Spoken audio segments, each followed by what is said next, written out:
Hello students, welcome to the online session of Database Management System. In today's session, we are going to study about the Entity Relationship Model and the basic terminologies in ER model. Learning outcomes of today's session are: after learning this session, students will be able to describe the basic terminologies in ER model, and students will be able to create ER model to represent relationships among entities. So let's see what is entity relationship model. So entity relationship model is a model which is used to show the database structure in terms of diagram. See, whenever we want to implement any database system, first we need to create a logical structure of that database, which consists of the type of data items that we store into the system, and what relationship exists among those data items. First, we need to decide all these things. So, ER model is used to create conceptual or logical design for database which can be implemented physically. Okay, see, if we decide to create any database system, then we cannot directly implement that database system physically.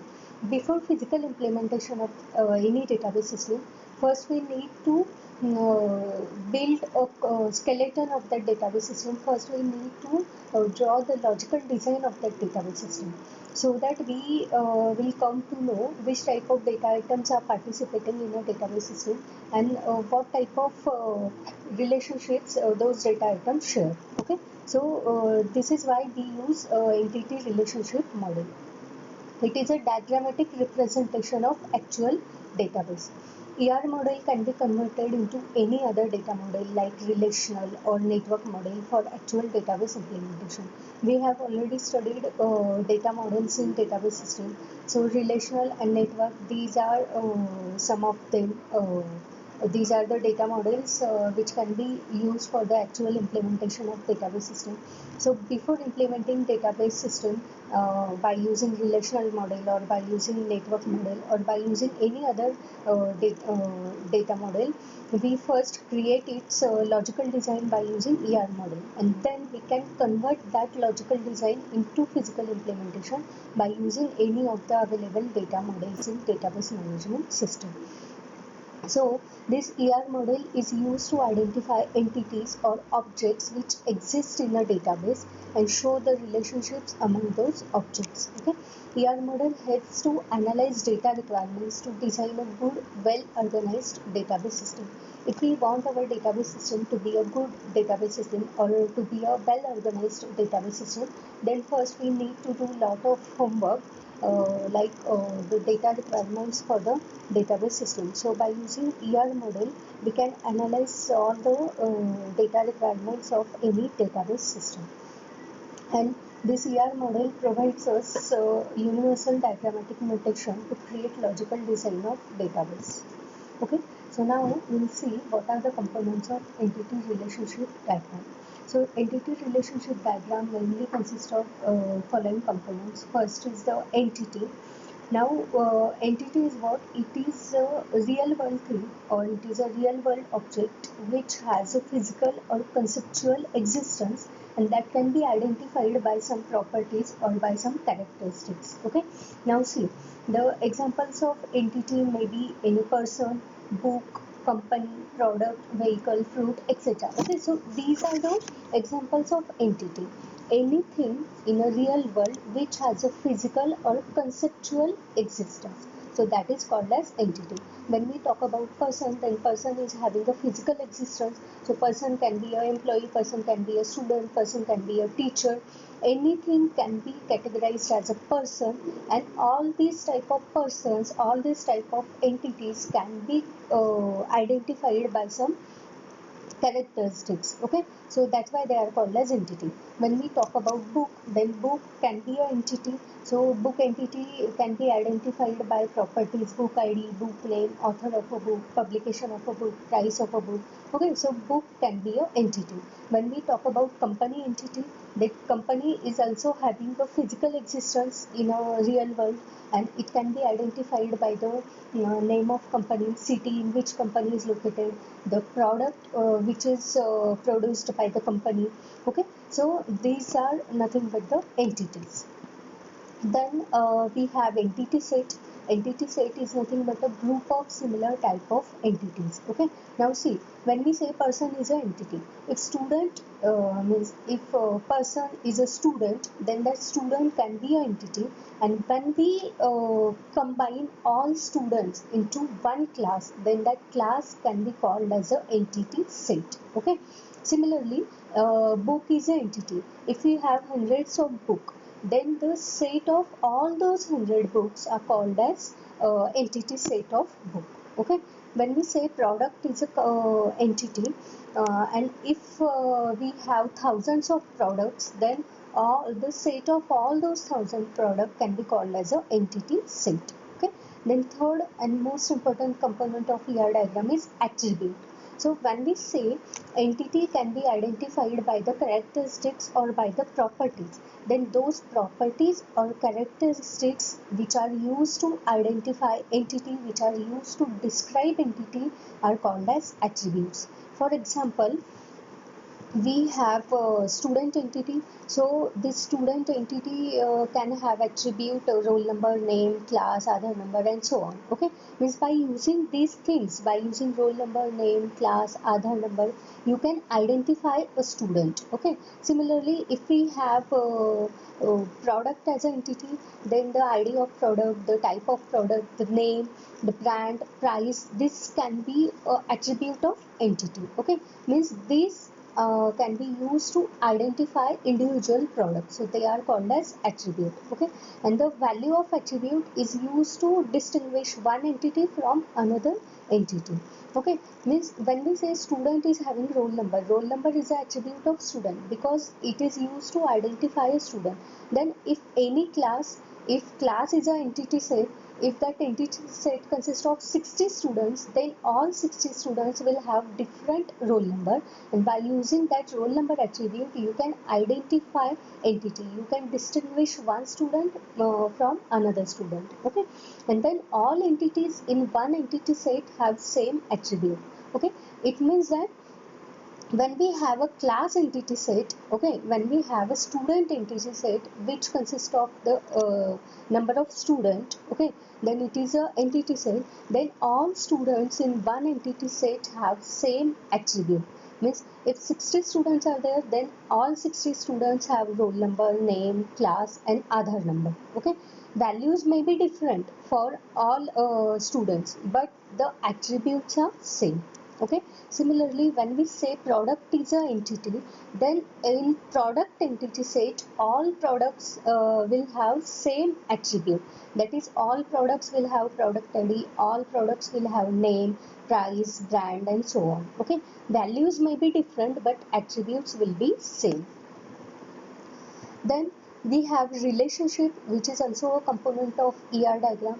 Relationship is nothing but a association among two or more entities. Okay, when we say ER diagram is used to draw logical design of data structure, logical design of database.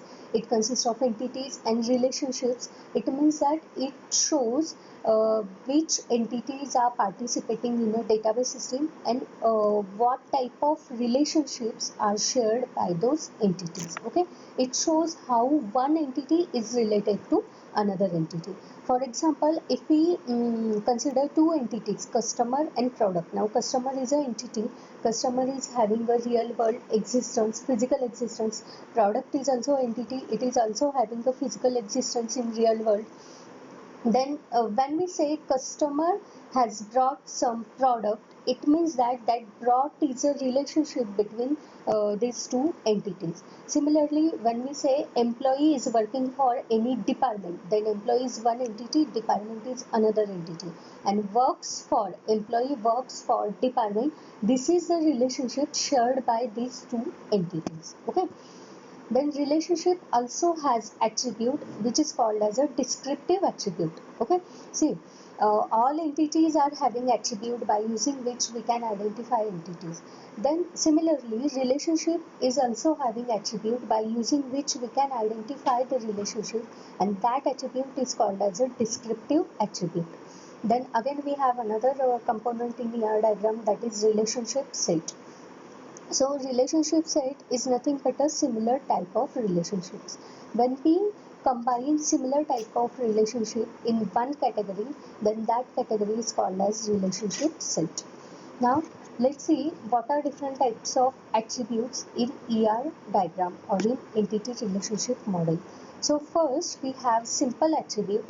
Simple attribute cannot be divided into parts or components. Okay, for example, roll number, phone number, PAN number, or class. See, when we say roll number is an attribute of any student, then roll number cannot be subdivided into different parts. Roll number is having a single value which cannot be subdivided. Similarly, phone number or PAN number, these are also attributes, but they are simple type of attribute. They cannot be subdivided further into different components. That's why they are called as simple attribute. Then we have key attribute. Now we already know what is meant by primary key. It is used to identify each entity uniquely in a relation. So key attribute is nothing but a unique identifier which is used to identify each entity uniquely in a entity set. Okay. So similarly, we have roll number, which is a key attribute. By using roll number we can identify each student entity. By using book ID we can identify book entity. By using department ID we can identify department. Okay, so these are the key attribute. Then we have composite attribute. So composite attribute is a type of attribute which can be subdivided into subparts or components. For example, name.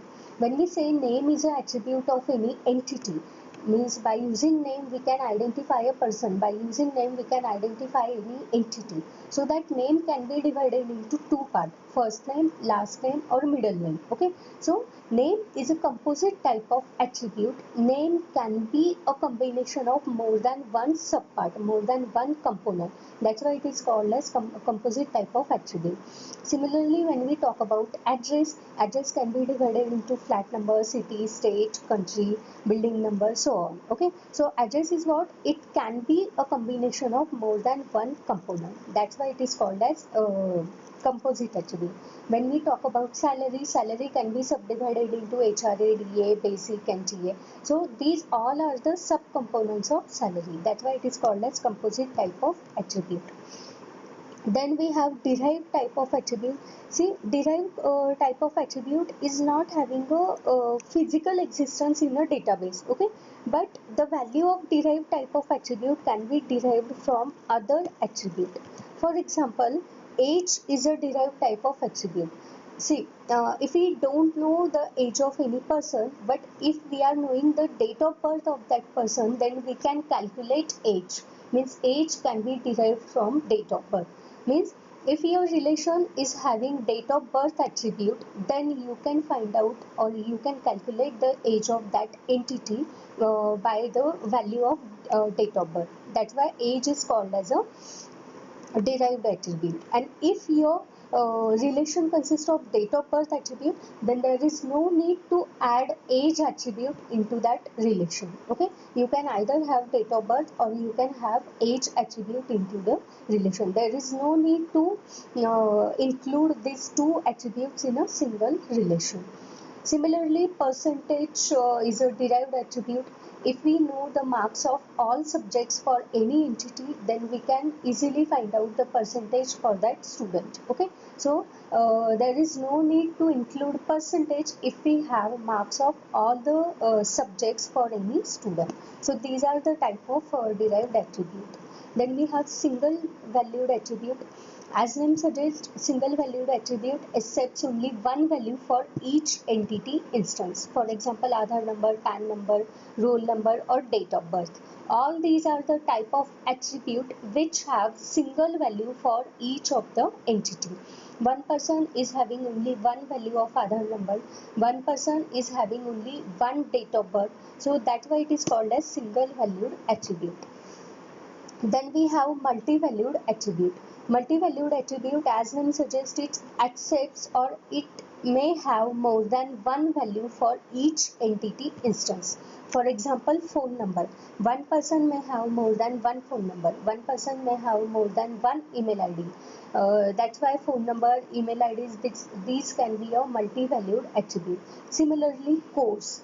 When we talk about course entity, then that course entity may have more than one values, like different names of courses. So course is a multi-valued attribute. Degree is also a multi-valued attribute. One person may have more than one degrees. Okay, so these are the types of attributes in entity relationship model by using which we can identify each entity. Then types of entity sets are also there. We have strong entity set. Strong entity sets are those entity sets which has primary key. Okay, we already know primary key is an attribute which is used to identify entity in an entity set uniquely. It is a unique identifier. So the entity sets that has primary key for unique identification, that type of entity set is called as a strong entity set, and it is also called as independent entity set. Okay, then we have another type of entity set, that is weak entity set. Weak entity set does not have sufficient attribute to form a primary key.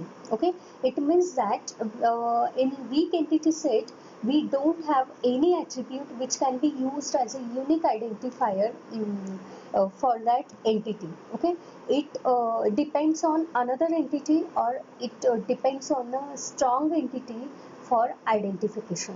Okay, and it is also called as dependent type of entity set. See, this weak entity set is not having primary key, or the weak entity set is not having sufficient attribute to form a primary key, but weak entity set is having a partial key, or it is having a discriminator attribute which can be combined with the primary key of strong entity set for a unique identification. Okay, see, if we consider entity employee with attribute employee ID, employee name, department and salary, then employee can be called as a strong entity because here we have employee ID as a primary key. By using employee ID, we can identify each employee uniquely. But when we talk about dependent entity set, dependent is a relation, or dependent is an entity set which consists of information about dependents that are related to any employee. Okay, so dependent attribute consists of dependent entity set consists of dependent name, date of birth and relationship with the employee. Okay, so this dependent entity set can be a weak entity set because here if you carefully look at the attribute, then D name cannot be a unique identifier because more than one dependents can have same names. So D name cannot be a unique identifier. Similarly, DOB, that is date of birth, also cannot be a unique identifier because it may be a possibility that more than one dependents may have same date of birth. Similarly, relationship can also not be a primary key, okay, or unique identifier. That's why dependent is a weak entity set, and here D name can be a discriminator, or D name can be a partial key. Means by combining D name with the primary key of employee set, by combining D name with employee ID, we can easily identify each of the dependent uniquely. Okay, so the combination of employee ID and D name can be a primary key for dependent entity set. This is dependent entity set is a weak entity set which is dependent on the employee, which is a strong entity set for the unique identification.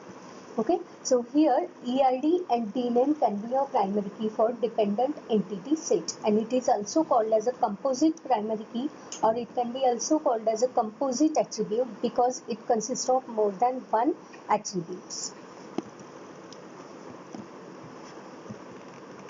Again, we have another example, that is customer, which consists of attribute customer ID, customer name and account. It is a strong entity in which customer ID is a primary key. We have another entity called loan entity, in which we have attribute loan type, loan date and amount.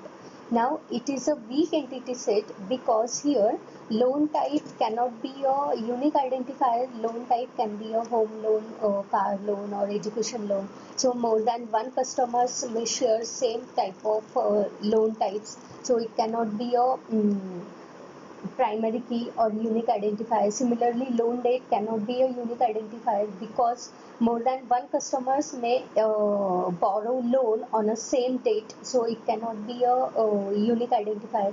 Similarly, more than one customers may have a same amount of loan, so amount can also not be a unique identifier. So here loan is an entity which is a weak entity, and it is dependent on the customer, that is on a strong entity for the identification. Okay, so weak entity set is mainly used to represent multi-valued attributes of a strong entity set. Okay, so the relationship between two strong entities is called as a simple relationship. See, relationship is what? It is an association between two entities. Okay, when we say customer brought some product, then there is a relationship between customer and product. So customer is a strong entity set which has customer ID as a primary key. Product is also a strong entity set which has product ID as a primary key.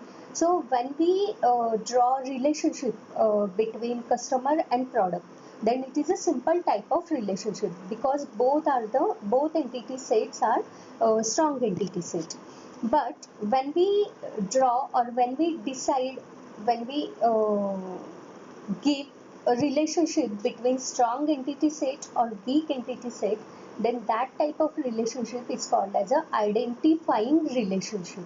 Means here if we draw a relationship between customer entity set and loan entity set, customer is a strong entity set and loan is a weak entity set, then that type of relationship is called as a identifying relationship, because here loan is a weak entity which is dependent on a customer which is a strong entity for the identification. Okay, so this is all about entity sets and the type of entity sets in entity relationship model. Okay, now let's see which are different symbol or what are different symbols that are used to draw entity relationship diagram. See, entity relationship model is not having a physical existence. It is only a logical view of database. It is only used to uh, uh, give a conceptual or logical design of physical database. Okay, so to draw this logical design we need some symbols. So in ER diagram, if we want to describe entity or if we want to show entity, then we have rectangle which is used to show entity. Okay, if we so this single rectangle is used to show strong entity or simple entity.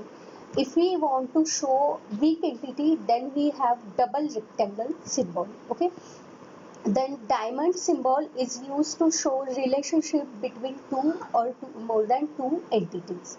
Simple attribute can be drawn or simple attribute can be represented by using oval shape.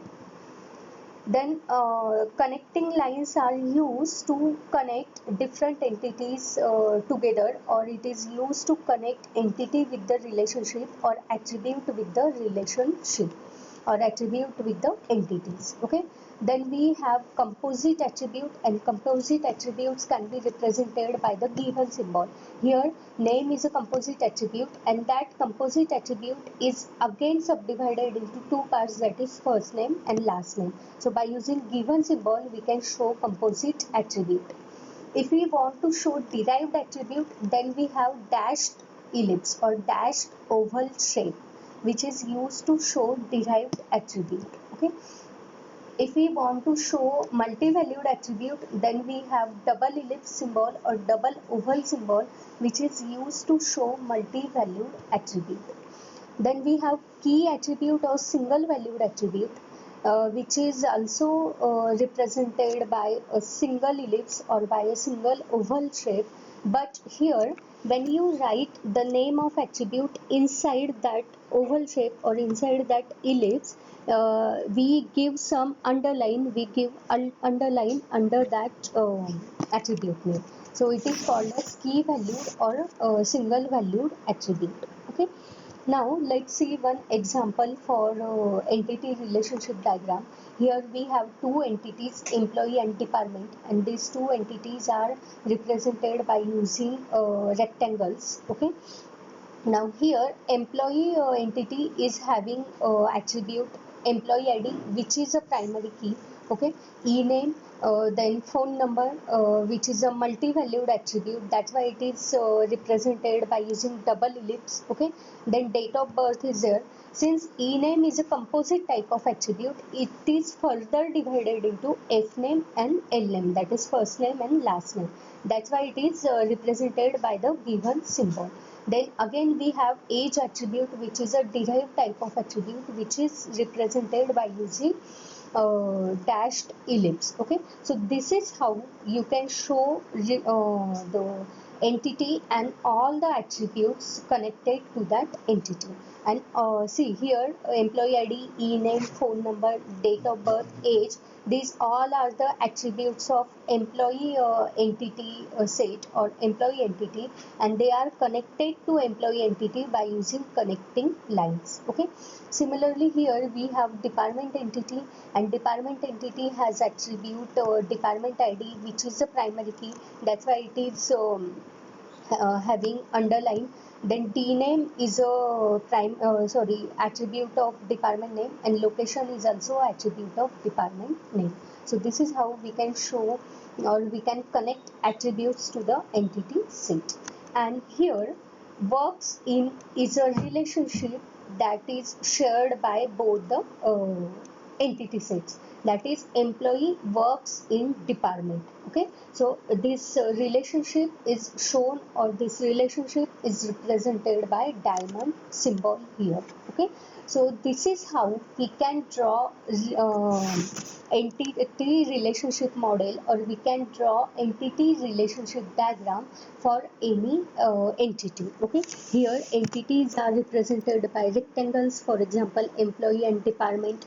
Attributes are represented by ellipse. Here attributes are also mentioned.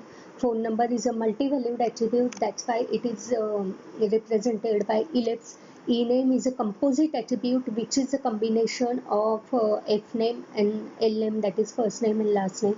Age is a derived attribute, that's why it is represented by dashed ellipse. And employee ID or department ID, these are the primary keys or key attribute, that's why they are having underlined. Okay, so this is how entity relationship diagram can be drawn. And works in is a relationship, it is an association between both the entities. Okay, which are connected by the connecting lines to both the entities, and the name of relationship is written in a diamond. Okay, so here this is all about the today's session. In today's session we studied what is meant by entity relationship model, which is used to represent or which is used to draw conceptual or logical design of database. Before implementing database physically, we draw or we create a logical design of that database by using entity relationship diagram. Then we studied different components of entity relationship diagram, that is entity, entity set, attribute, relationship and relationship set. Then we studied different types of entity sets, weak entity set and strong entity set. Then we saw different symbols that are used to draw entity relationship diagram. So this is all about today's session. Thank you.